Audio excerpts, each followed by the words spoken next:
بسم اللہ الرحمن الرحیم۔ شروع اللہ کے نام سے جو بڑا مہربان اور نہایت رحم کرنے والا ہے۔ صدقہ بلاؤں کو ٹالتا ہے، مصیبتوں اور پریشانیوں سے نجات دلاتا ہے۔ صدقہ اللہ تبارک و تعالیٰ کے ہاں بیش بہا اجر و ثواب کا ذریعہ ہے۔ اس ویڈیو میں بتایا جائے گا کہ کن دو چیزوں کا صدقہ دینے سے دولت کے انبار گھر میں آنا شروع ہو جاتے ہیں۔ آپ نے بس دو چیزوں کا صدقہ دے دینا ہے، دولت اور رزق بھاگتا ہوا آپ کے پاس آئے گا۔ گھر سے پریشانیوں، بندش، بیماری اور پریشانی کا خاتمہ ہو جائے گا۔ دولت ہی دولت ہوگی اور خوشیاں ہی خوشیاں۔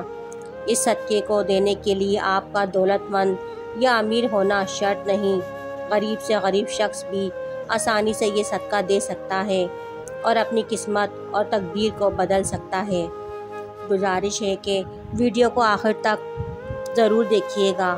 پیارے ناظرین، آج کی اس ویڈیو میں آپ کو اسلامی تعلیمات کی روشنی میں 3 ایسے صدقوں کے بارے میں بتایا جائے گا جن میں سے آپ کوئی سے بھی 2 صدقے دینا شروع کر دیتے ہیں تو آپ کی تقدیر اور قسمت ایسے بدل جائے گی کہ آپ کو خود بھی یقین نہیں آئے گا۔ آپ کی زندگی اور گھر سے غربت کا مکمل طور سے خاتمہ ہو جائے گا اور دولت ہی دولت اور خوشیاں ہی خوشیاں ہوں گی۔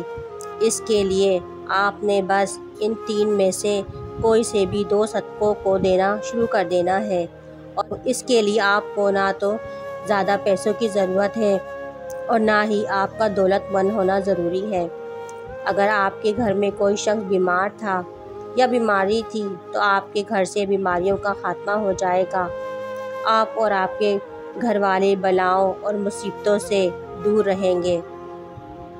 حضرت ابو ہریرہ رضی اللہ تعالیٰ عنہ سے روایت ہے کہ نبی کریم صلی اللہ علیہ وآلہ وسلم نے ارشاد فرمایا کہ انسان کے ہر جوڑ اور ہر عضو پر صدقہ واجب ہے۔ اسی طرح ایک دوسری جگہ پر آپ صلی اللہ علیہ وآلہ وسلم نے ارشاد فرمایا، تم میں سے جو آدمی بھی صبح کرتا ہے یعنی صبح کا سورج دیکھتا ہے، اس کے ہر جوڑ پر صدقہ واجب ہو جاتا ہے۔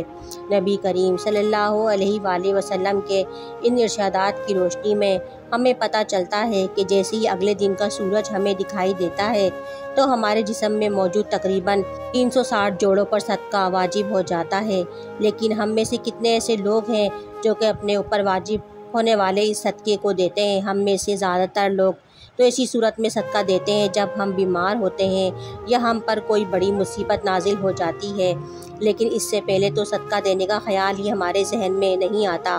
یہی وجہ ہے کہ ہماری زندگیوں میں مصیبتیں، پریشانیاں، تکلیفیں اور تنگیاں آتی چلی جاتی ہیں اور ہماری سمجھ میں یہ بات نہیں آ رہی ہوتی ہے کہ ہم اپنی زندگی میں ایسی کون سی غلطی کر رہے ہیں جس کی وجہ سے ہماری زندگی میں مسئلے اور پریشانیاں بڑھتی چلی جا رہی ہیں، ہم پر بلائیں نازل ہو رہی ہیں، ہم پر رزق کی تنگی نازل ہو رہی ہے اور ہم مسلسل پریشانیوں کے بوجھ کے نیچے دبتے جا رہے ہیں۔ دراصل یہ سب کچھ صدقہ نہ دینے کی سبب ہو رہا ہوتا ہے۔ ان 3 صدقوں کے بارے میں جاننے سے پہلے کہ جن میں سے آپ کوئی سے بھی 2 صدقے دینا شروع کر سکتے ہیں، جان لیجئے کہ اسلامی تعلیمات کی روشنی میں صدقہ کس کس طریقے سے دیا جا سکتا ہے اور صدقے کے کون کون سے فائدے ہو سکتے ہیں۔ ان باتوں کے بارے میں جاننا ہمارے لیے انتہائی ضروری ہے کہ صدقہ آخر کیوں دیا جاتا ہے۔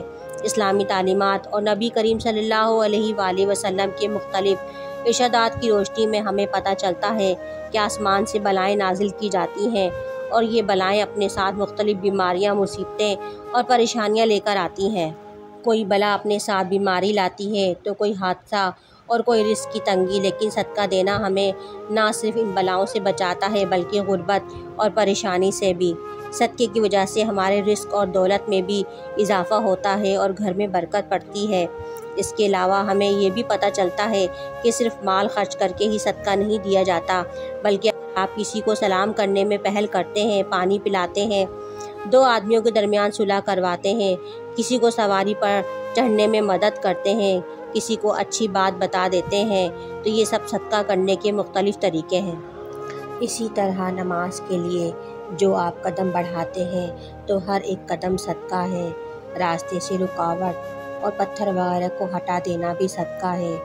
دوسروں کو فائدہ پہنچانا، کسی کو دعا دینا، کسی کو پڑھانا یا کوئی اور کام سکھانا، کسی کو اچھی بات بتانا، حتیٰ کہ کسی کو مسکرا کر دیکھنا بھی صدقہ ہے۔ کسی مصیبت میں پھنسے انسان کی مدد کرنا، وقت نکال کر اپنے ماں باپ کے ساتھ گزارنا، کسی کی طبیعت کے بارے میں دریافت کرنا، بیمار کی عیادت کرنا، کسی پریشانی یا آزمائش پر صبر کرنا، نیکی کا حکم دینا اور برائی سے روکنا، کسی کی غلطی کو معاف کر دینا، اس کے باوجود کہ آپ کے پاس اس کو سزا دینے کا اختیار موجود ہو، یہاں تک کہ اپنی بیوی کو اپنے ہاتھوں سے کچھ کھلانا اور اس سے پیار محبت کی باتیں کرنا بھی صدقہ ہے۔ نبی کریم صلی اللہ علیہ وآلہ وسلم کا ارشاد مبارکہ ہے کہ جو انسان صدقہ نہیں دیتا کبھی بھی آگ سے آزادی نہیں پا سکتا۔ جس کام کا آغاز بھی صدقہ دے کر کیا جاتا ہے، اس کام میں برکت اور اللہ کی رضا شامل ہو جاتی ہے۔ اس ویڈیو میں میں آپ کو 3 صدقوں کے بارے میں بتانے والی ہوں۔ ان میں سے آپ کو کوئی سے بھی 2 صدقوں کو دینا شروع کر دینا ہے۔ انشاءاللہ 7 دنوں کے اندر آپ کو ان 2 صدقوں کی کرشمے اور کرامات اپنی آنکھوں سے نظر آ جائیں گے۔ میرے محترم عزیز بہن بھائیوں، پہلا صدقہ یہ ہے کہ کسی بھی چوپائے کو کھانا دینا اور پانی ڈالنا، جیسے کہ بلی، کتا، بکری، گائے وغیرہ۔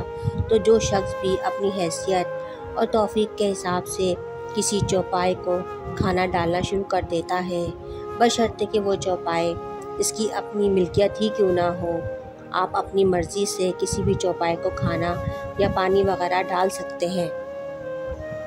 دوسرا صدقہ یہ ہے کہ ہر جمعرات والے دن کسی بھی بھوکے کو کھانا کھلانا۔ اسلام کے مطابق کسی بھوکے کو کھانا کھلانا اور کسی بھوکے کی بھوک مٹانا افضل ترین کاموں میں سے ایک ہے۔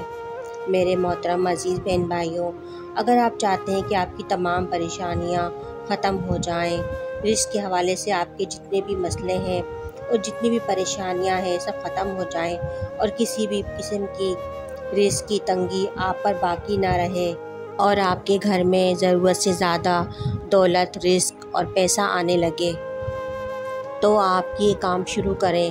اگر آپ کی ہمت اور حیثیت ہے تو آپ کسی بھوکے کو ضرور کھانا کھلانا شروع کر دیں۔ عموماً کہا جاتا ہے کہ جمعرات کو ہی کھانا کھلانا افضل ہے، لیکن یہ بات بھی ضروری نہیں کہ آپ ہفتے کے کسی بھی دن کسی بھی وقت کھانا کھلا سکتے ہیں۔ آپ کا یہ عمل آپ کی دنیا اور آخرت کو یوں سنوار دے گا کہ آپ کو خود بھی یقین نہیں آئے گا۔ میرے محترم و عزیز بہن بھائیوں، تیسرا صدقہ پرندوں کو پانی ڈالنا ہے۔ بابا فرید شکر گنج رحمۃ اللہ علیہ نے ایک مرتبہ ارشاد فرمایا کہ کبھی بھی کوئی چڑیا بھوکی نہیں سوتی، تمام چڑیا پیٹ بھر کر سوتی ہیں، اور اس کی وجہ یہ ہے کہ چڑیوں کا اللہ رب العزت پر کامل یقین اور بھروسہ ہوتا ہے کہ ہمارا رب ہمیں کبھی بھی بھوکا نہیں رہنے دے گا۔ لہٰذا جس انسان کو بھی رزق کی تنگی ہو یا کوئی بھی مصیبت اور پریشانی ہو تو اسے چاہیے کہ اللہ رب العزت کی اس مخلوق کھانے پینے کا بندوبست کر دیا کریں۔ صبح اٹھ کر سب سے پہلے نماز ادا کریں اور پھر حسب توفیق پرندوں کے دانے کا بندوبست کریں۔ کوشش کریں کہ اس کام کو اپنا روزانہ کا معمول بنا لیں۔ انشاءاللہ رب العزت اس عمل کی برکت سے آپ کی رزق کی تمام پریشانیاں اور اس کے علاوہ دوسری پریشانیاں بھی جاتی رہیں گی۔ اللہ رب العزت آپ کے لیے رزق اور دولت کے ایسے دروازے کھولیں گے کہ آپ جتنا بھی اللہ رب العزت کی مخلوق پر خرچ کریں گے، آپ کو اس سے زیادہ اللہ رب العزت عطا فرمائیں گے۔ میرے محترم عزیز بہن بھائیوں، یہ بات اچھی طرح سے جان لیجئے کہ جو شخص پرندوں کو دانا اور پانی دینا اپنا معمول بنا لیتا ہے تو پرندے بھی اس کے لیے دعا کرتے رہتے ہیں، جس کے بعد اس شخص کے رزق اور دولت اور پیسے میں کبھی کمی نہیں آتی۔ اللہ رب العزت تمام لوگوں کی رزق کی جتنی بھی پریشانیاں ہیں اور جو بھی مشکلات ہیں انہیں اپنی رحمت اور قدرت سے دور فرما کر سب کو خوشحالی نصیب فرمائے۔ آمین۔ میرے دیکھنے اور سننے والے بہن بھائیوں سے میری دلی گزارش ہے کہ اگر آپ کو ویڈیو پسند آئے تو ویڈیو کو لائک، شیئر اور میرے چینل کو سبسکرائب کرنا نہ بھولیں۔ شکریہ۔